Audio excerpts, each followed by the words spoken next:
Well, him for one. I mean, catching a run like that on a short little, 5-yard pass play. I mean, it was huge. And I guess, and I was trying to figure out, did we get the sack fumble right after that too? And then got it in the end zone. So, when you can do those things, and all of a sudden it got, guys started making plays and having some fun out there, and it kind of got out of hand after that. John, the difference between the first half and the second half in your view? I think we knew going into the second half that we couldn't let up. Keeping our foot on the gas was going to be huge because they weren't going to come out any softer, because they're trying to win too. So I think just staying focused and keeping our mentality as the first was the biggest thing.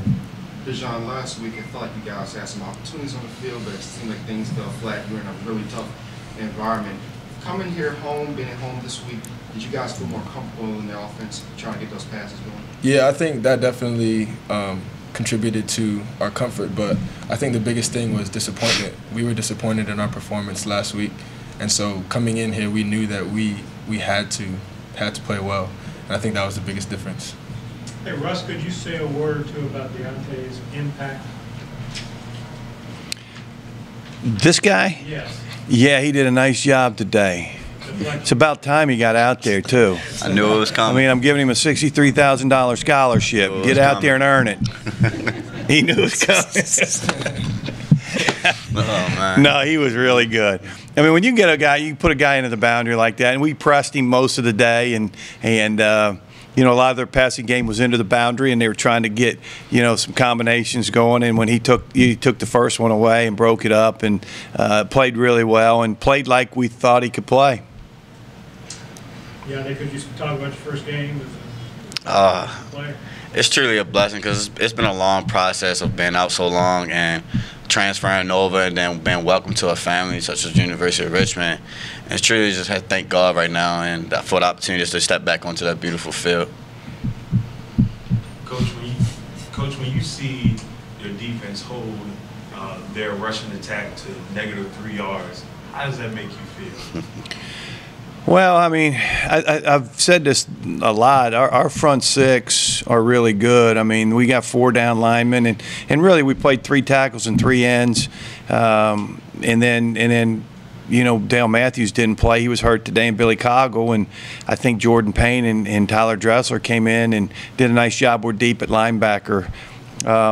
Some of that, you get them to -3 because you get some sacks, and it looked like we had 5 sacks today, and that helps that goes on the rushing yardage. But we're pretty good up front, and I thought we tackled pretty well.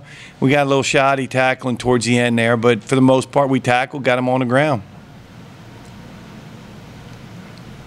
Anything else? Oh, come on, ask these guys some more questions. Oh,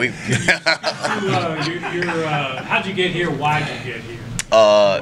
So I went home because I had like a personal reason that happened back home, and when I went home, got things together, and I decided that I just wanted to be closer to home, so I reached out and said I would want to transfer it, and God willing that University of Richmond reached out to me and stuck through the whole process of the fall season, and then came around spring, he still stuck around, told me what I needed to do to get back into school, and I did what I was supposed to do, and they kept their word, and the rest was history, and now we're here.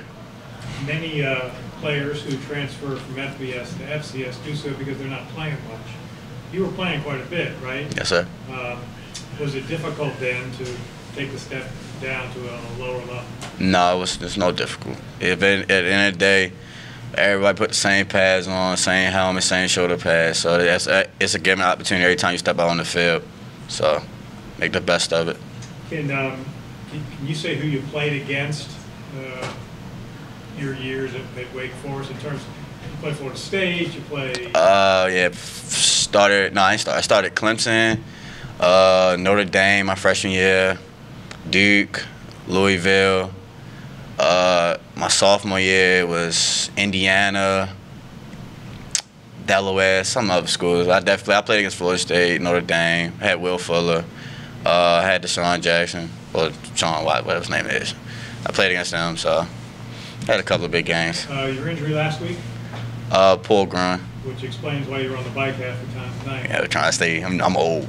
Yeah. That's what he keeps telling me. I'm old. Look at us, John. Look at us. he told me to go out there. I said, man, I feel great. To practice, I said, feel great. And he said, come on out and run some routes against me and see how well you feel. I said, no, I'm not doing that.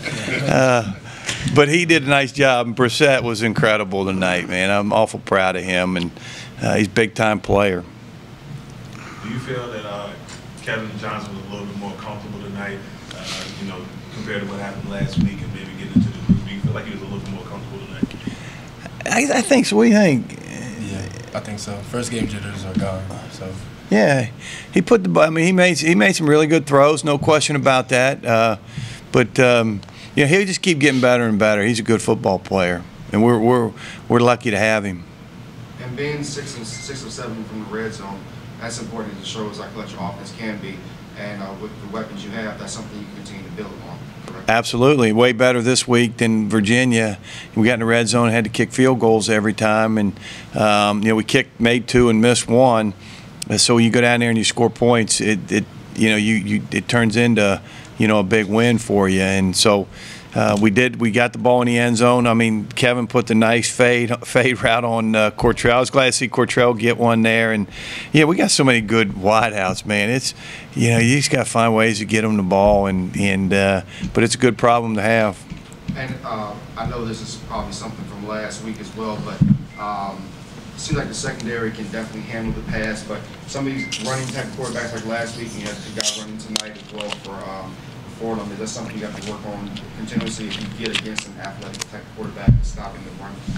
Yeah, I mean, the kid that got their yards at the end of the game, yeah, I mean, if he'd have been doing that against our first group, I'd have probably been pretty upset right now. But I'm glad we got a lot of people in the game. But we had a lot of young guys that's the first time they were playing out there in a real game.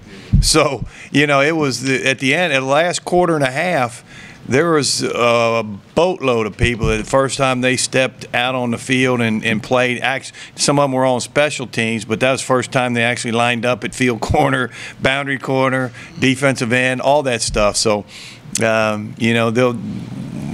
we like all our guys, but I mean, sometimes it's your first time out there, and sometimes it doesn't look quite as good. But we got good players there.